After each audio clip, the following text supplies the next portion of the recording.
My name is Charlene Jones. I'm 64 years old.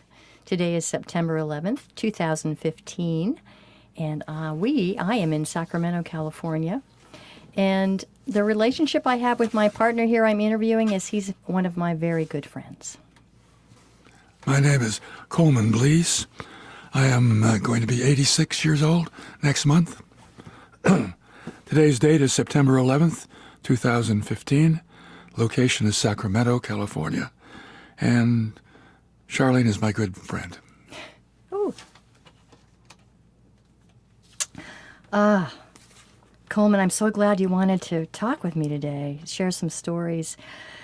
You are my friend, and first and foremost, but I'd like to ask you a bit about what I know about you secondarily, and that is what you have done for many years for a living, as your profession, and wanted to know how you got into the line of work that you are in, and that is the law. All right. I'm a justice of the Court of Appeal. I've been there for 36 years. I am currently the longest serving justice in the state as of this year.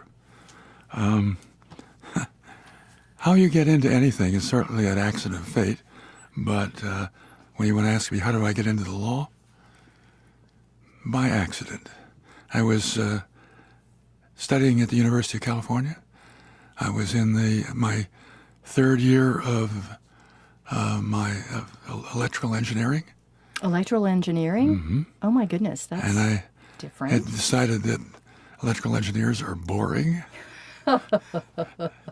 That they only had 12 units of electives out of 120, which meant that when you graduated, you're essentially uneducated, unless you think that science is being educated.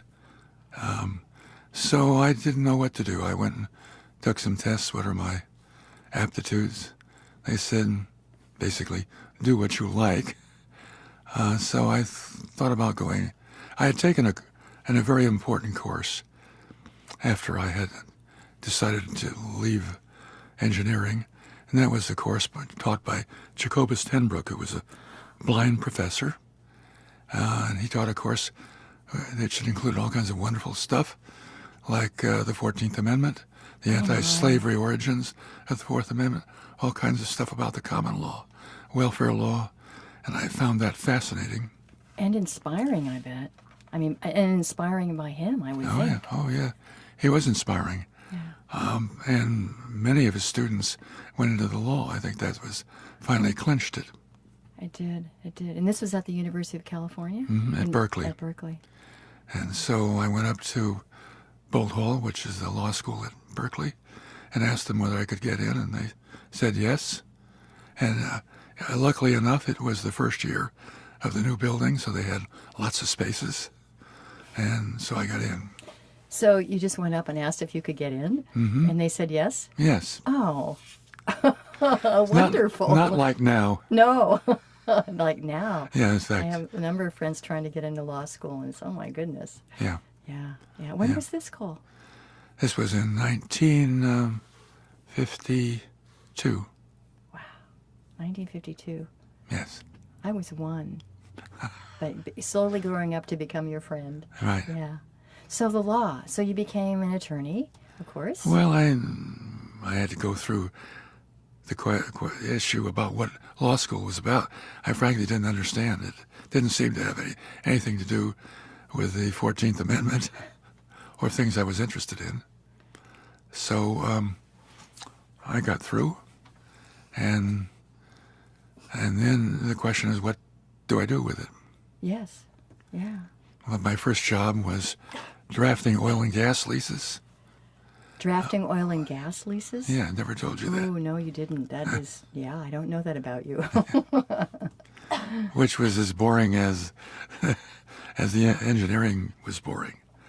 So then I was that time an attender at Quaker meetings, and they had an organization called the Friends Committee on Legislation, and they asked me if I wanted to. Could I just stop you right there? Sure. Because We can all cough now. So sorry, I apologize. I don't want to interrupt. Okay. So, So they were going to hire their first paid lobbyist in Sacramento, and who was they again? the Friends Committee on Legislation. The Quaker group. Right. Oh, okay. Okay. And I asked them what should I lobby about. They said world peace, civil World liberties, peace? civil rights, elimination of hunger. And I asked them, is this a 9-to-5 job? That's when I discovered they had no sense of humor.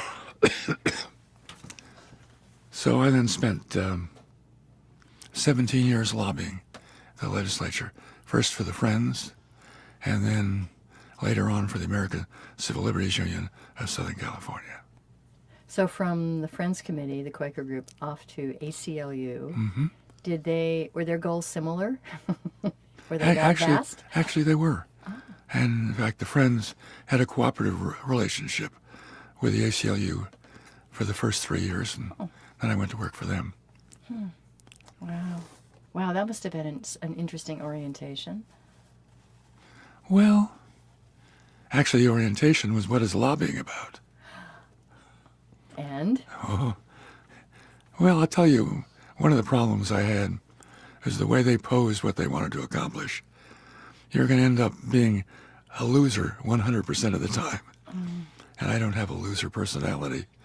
So what you have to do is translate that into something that you can do. So I started looking at what the legislature, I didn't know anything about the legislature or what they did. But I was walking down the hall the first day, and I discovered the names on the committees seemed to parallel the lobbies which control them. So I thought, it occurred to me, what we needed was our own committee, which we got about 1.5 years later. It was quite remarkable. That is. Yeah. That is. And what was the committee? The Committee on Criminal Procedure. The Committee on Criminal Procedure. Okay. Yeah. Wow. It was an invented name because much of it dealt then with the exclusionary rule, search and seizure, and the like. So that was an appropriate name then. So from Friends Committee on Legislation, the Quaker group, to the ACLU, Right. and then being their legislative advocate, or the other word for that is lobbyist, and then somewhere else. Right? Then where? Well, along about 8 years in, I had an arrangement with the Southern California ACLU that I could open a law practice. And that's when I met Lawrence Carlton, who was a federal judge for 35 years. He retired last year and died this year, unfortunately. So Larry and I met on the steps of the law library.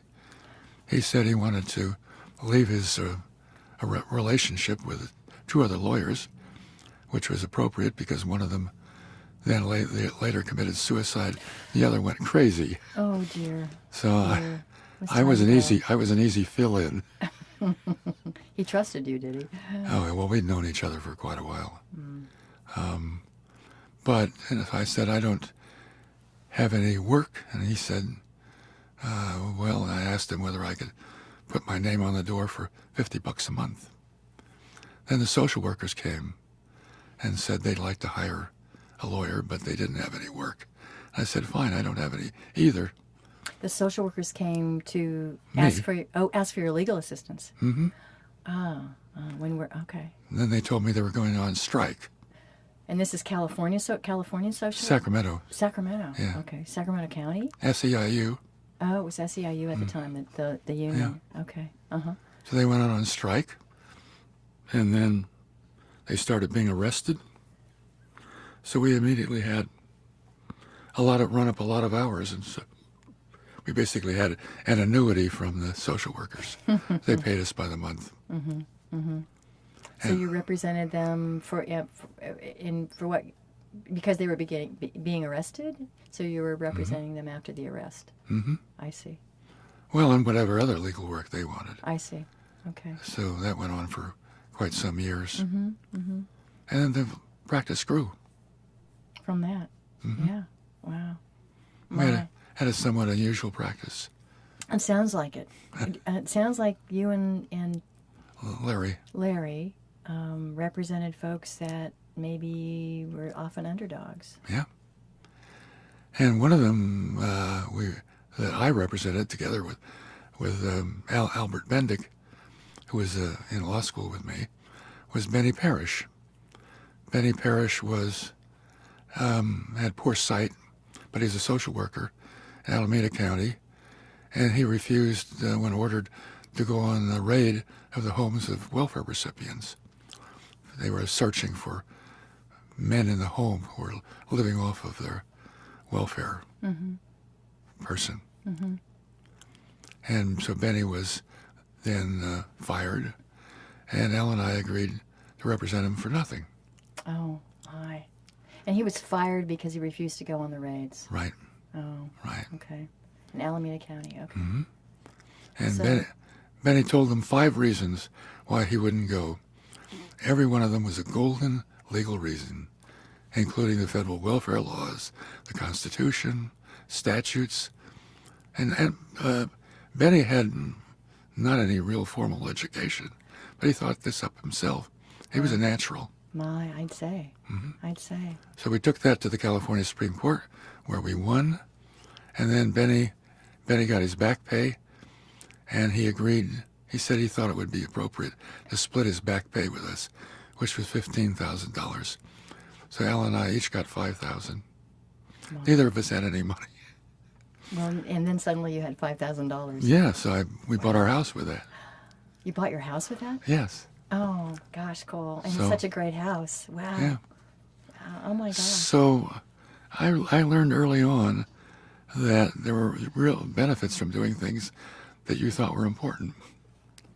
Not everybody believes that, and I'm not sure it's true for everybody, but it certainly was true for me. Indeed. Indeed. Talked about that. And then Jerry Brown was elected, and I knew Elected the first time. the first time. First time, we must say, huh? So then I had friends in the administration. Uh-huh.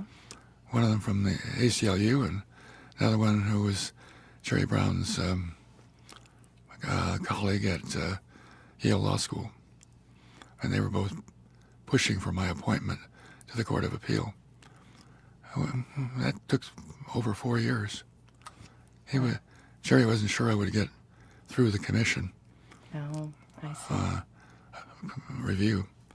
So, So after 4 years, you survived the commission's no, scrutiny it of wasn't you? quite that simple. Oh, I was supposed to, I thought I was going to be appointed in December of 1978. And the person who was going to be vacating the court decided it was then called upon to chair a committee investigating Rose Bird. So it became vacant. For the first time in my life, I discovered what ambition is. But I cured that. I went down to our sailboat, stayed overnight, woke up in the morning with sunshine. Ducks were swimming around and I went downtown, had some pancakes and syrup and bacon. It was all over with, so I went back to work. yeah. And- Oh, that's a and- way to handle it. Yeah. Wow. And then I got a call from Tony Klein, who was his de facto secretary, appointment secretary. The governors. He called me on a Saturday, and in those years, I worked every Saturday. He said, "Can you get over here?" And I said, "Probably take me 3 or 4 minutes." So I ran on over to the governor's office. Governor signed the papers. Tony took them and put them in the safe so Jerry couldn't change his mind. And then on Monday, ran them over to the Secretary of State's office. And there you are. Mm-hmm. And for the next, how many years? It's been 36 years. 36 years. Oh, my Yeah. gosh. Oh, my gosh. You mentioned, Cole, that you learned early from Benny's case that doing what you felt was important for people was meaningful to you. Is that something that would you say that's something that you like most about your profession, or are there other things that also And that's please not you? necessarily a trait of my profession. Uh-huh. It just happened that that's what I did, and it turned out well. I wouldn't advocate anybody do that for the purpose of getting on the Court of Appeal. Oh, I see. It's not going to happen to most people. But my life has been full of luck. With Full a of house. luck? That and my wife, Barbara, who's also your good friend. Yes, she is. You're both my good She friends. tolerated all of my eccentricities and what I was doing, Yeah. and agreed with all of it, because what attracted me to her were, I suppose, our shared values. And the very first time we had a date, it was went hiking, which was one of my real interests. Was it hers? Yeah, well, it turned out to be. Good. And That worked. Yeah, and the very first year, first summer after our marriage, we did what was called the Bishop Loop. So we climbed over two 12,000-foot passes, Oh, my word. spent 8 days on that wonderful hike. How did you two meet? We met at a Democratic club meeting in Well, of Beverly course. Hills. At a Democratic club meeting. Yeah. Yeah. So what did you think of her? What did you think she thought of you? Well, we were obviously attracted to each other. Was a very attractive woman, still is. And so, Wonder what she saw in you. What do you think? I You're an think- attractive guy. oh, obviously. You have to ask her, but she's obviously attracted to me. And so we agreed after a week or so to get married. After 1 week? Yes. And how long Took have it- you been married now? We've been married for, 55 years? And you made the decision after 1 week. Mm-hmm. Wow. That's pretty remarkable. I must say we spent a year regretting it. Only one? Then we discovered marriage requires something more than attractiveness. It does. Yeah. Yeah, it does. Do you have any favorite stories from those 55 years? Well, all the other stories would be on the Court of Appeal. Yeah. I've been party to umpteen thousand cases, and I've published several hundred of them. I picked out the ones that were interesting to me, and I wrote them. And one of them dealt with Mono Lake. Mono Lake. Okay. Yeah, part of what we did was to hike in the southern Sierras. So we went to Mammoth Lakes frequently and saw Mono Lake, liked it. A friend of a friend worked for the Mono Lake Committee. And so the case involved a provision of the Fish and Game Code that required that water be released from every dam to take care of fish below the dam. That was passed in, I think, 1937. Had never been implemented by any regulation. Never been implemented. Never implemented. And this case started in like the early 1980s. And it was interesting to me why it had not been implemented. And then I discovered through the lawsuit lots of technical issues to it, vested rights issues, all kinds of other interesting things. But that was filed and water started flowing down the streams from the dams. There are a couple of them. and into Mono Lake. And every time thereafter that we went down to Mammoth, I could look at the streams and tell whether they were being implemented. Not entirely, because a couple of them had gone dry. Yeah. So then we filed a second case ordering them to rewater the streams. What does that feel like when you've, I mean, it sounds like that would be a success. I mean, does it feel like that? Yes, of course. It's not very often that you can see the consequences of your work, especially in the law. Mm-hmm. Mm-hmm. But that's what happens. So once in a while you can do that. Huh? Mm-hmm. Yeah. What are you most proud of in terms of your work in the law? What would you, I don't know. I'm proud of the cases that I've written. Mm-hmm. Yeah. I'm proud of my interest in the law. From a law school career that I was unsure of what it was about, to I fell in love with it. And all those cases that I didn't do quite so well at in law school, I came to discover were very important. Even in constitutional law cases, you can't bring one without learning about special writs, without suing the government, because that's the way you bring it, because almost all involve the government. So your love of it. So you learn a great deal about all those courses that I didn't do well in. Hmm. How about lessons, Cole? Lessons that your work life has taught you. Well, I think you just described some to me, but I don't know if there are others that I guess the most principal one is be true to yourself. In what way? What do you mean? As a jurist? As a man? Yeah, your value system is a measure of your character. So don't do anything which compromises that. I used to, when I taught in the speech department at Berkeley for 4 years as well, and mostly a Socratic method. And since there is no subject, I think, called speech, partly it was a great books course, partly it was what I made of it. Mm-hmm. So we had lots of constitutional law cases. But at the end of each semester, I said, I'm going to give you one speech. And they said, what's that? It's called The Ethics of Selling Out. Okay. Yeah. Which the other lobbyists at the legislature thought was a wonderful title. Uh-huh. Uh-huh.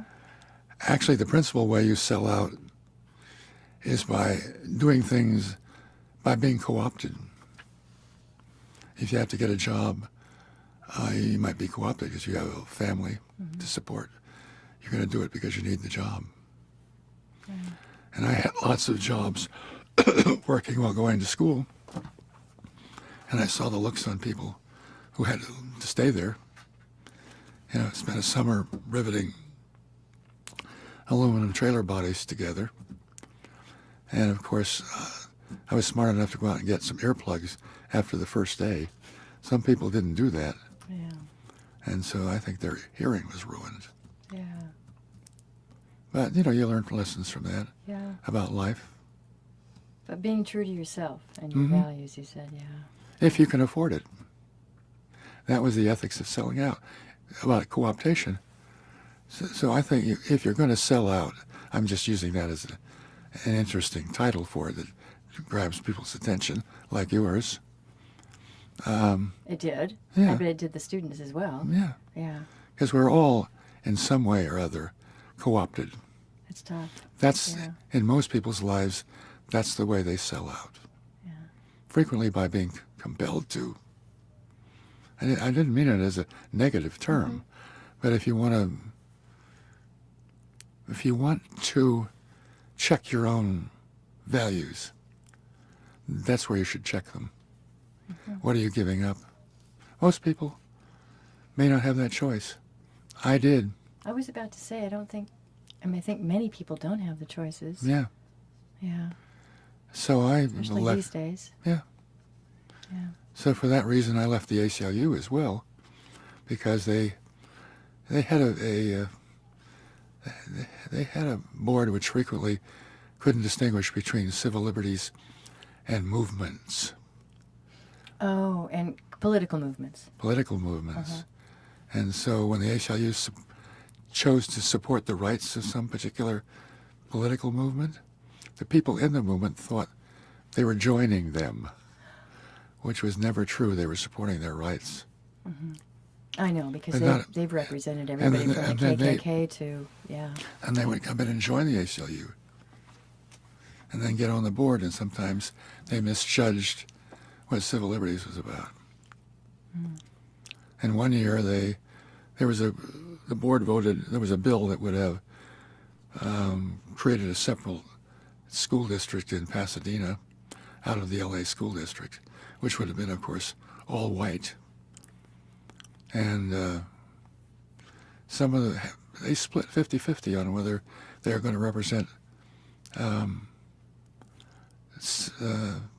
separate rights of black people. I told them I wasn't do that because I believed in integration. So they split down the middle, so I told them I was going to go up and vote my own values, which I did. Killed the bill. Didn't occur. And then you left? I knew, no, not over that one.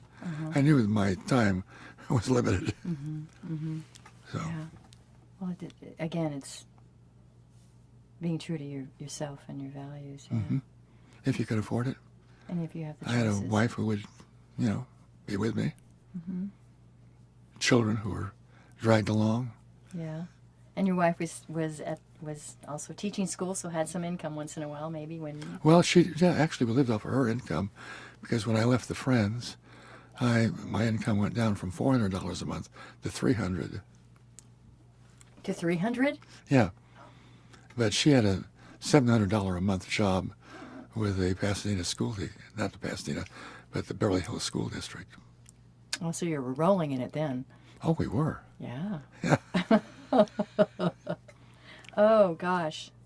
But when we went north again, after 2 years or 3 years, I did not like L.A. and wanted to get out of there as soon as possible, and so we went north, back to Berkeley, and And she taught there, is that right? no, She didn't.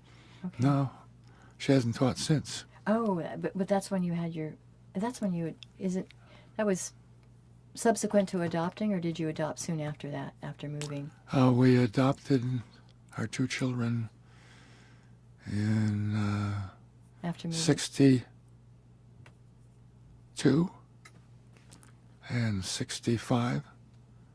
So one was before and one was after. They were both after. After we you moved. We moved north in 62. Now that was a rather not innovative, but one of the first, as I recall, in terms of how your sons were adopted. Was it not? Oh well, there's a story for you. I knew the baby doctor, baby lawyer. I knew from the ACLU of Northern California. He was on the board, so we went to him, and we had already decided that we wanted to adopt, and he quizzed us at length about that, because you want to be sure. So we told him, look, we're absolutely sure. I said, if you have a baby in the drawer, we'd take it. So he said, I have the next best thing. She's 8 months pregnant. So he picked up the phone, called her and said, honey, I've got some live ones. And you were. This was a bit of a And shock. you were. So we left the the lawyer's office after paying him. We drove down the peninsula and drove up to her house. And they were all peering out the curtains to see who was coming. And they were all rather large people. And I thought, I hope this is not a girl, baby. And so we got a very large child out of this. Yeah. How nice. Yeah, How nice. wonderful child. Yeah. And then again, and it happened 3 years later? Yeah, 3 years later, we got we got referred to a couple. And he was Jewish and she was not, and they couldn't marry each other because of his mother's religious objections. So we went down and were quizzed by them, and they wondered what we're gonna do with the child. I said, well, here we have one running around. Check him out. And they liked you. Hmm? And they liked you. Yeah. They must have, because Yeah. they gave you their baby. Mm-hmm. Yeah. Oh yeah. Yeah. It turned out it's very interesting because Barbara was a great closer because we got the babies directly from the hospital, and Barbara would go in and commiserate with them, whether they're losing their child or we're gaining their child. Yeah. She is good. She's lovely. Very good, yeah, about she's that. Yeah. just such a lovely Yeah. person. Yeah. I got it. Just a couple of things I want to ask, and I think one question is, I want to ask, how has your life been different than what you'd imagined? Well, everybody's different than what you imagine, and her skills are not my skills. You know, she would not be the kind who would make a good lawyer. But how's your life different than what you imagined? Yeah. When you were Well, it's less a teenager, less chaotic. You know, I was 30 when we were married. She was 29, so we already had known a bit about life. Mm-hmm. So we spent some time adjusting to each other. Yeah, yeah. Would you have any advice for young couples, people starting out? Be careful what you wish for. Also, stick it out. You know, because life is never an easy thing to go through, and it hasn't been for us either. So, but we weathered all those, and we're the better for it. I would think so. You just don't want to do it. You know, our judgments are in some ways snap judgments, but they're snap judgments with experience. Yeah, Oh. it would make a difference. Oh, the other thing I should have mentioned about her, I could see her as a mother, and I wasn't going to get married without having children. So I was entirely right about that. Yeah, yes, you were. Yeah. Yes, you were. I have to mention that we are friends, and as my friend, we asked you, gosh, I can't even remember how long ago now. We've been married since 2008, Julia and me, and before we close, I wanted to ask what it felt like to marry us. It was wonderful. I had in my private practice a lot of constitutional law cases, and when the gay rights movement came into being, I was really looking to I think you were. and then you came along. You walked out of the back room and said, "It's legal now." Yeah. Yeah. Right? Yeah. What? I was looking for. Actually, you were a test case. Were we a test case? Yeah, test case. I'll tell Julia that. She probably knows that already. It was like a merit badge I could add to my collection. Your test Yeah. cases? Yeah. Yeah, And it choked me then up you were because it lucky was so meaningful. that this California Supreme Court declared gay marriages were a constitutional right. Right. So we were Before in that window. There was a short window, and I said, if you're going to get married, do it now. I know. Because they're going to put this on the ballot. And there was an adverse vote. Yes, we know. We do know. I remember you sat me down, Cole, and you said, "Does it feel different to actually be married now?" And I said, "Yeah, it does. It does. It feels different." But Coleman, Cole, I can't figure out what it is. And do you remember what you said to me? No. You said, "How about being equal?" Did I say that? You did. Yeah. Well, I had, I had, as a straight person, I never had a feeling about what it was like to be gay. Yeah. And when I saw what happened in San Francisco, with all those people lined up when the mayor declared that you could get a license, and it was I watched it on the television with all these people who were so ecstatic about getting married. I hadn't got that. I certainly got it from you and Julia, and that's a wonderful feeling. It was. It really was. Is there anything you want to ask me? Because I've been asking all these questions. Haven't I exposed my my true self? You have. Carefully, though. Carefully, as most of us do. Yeah. As most of us do. I think, I'm out of questions for you, Cole. Good. Very good. I'm out of answers.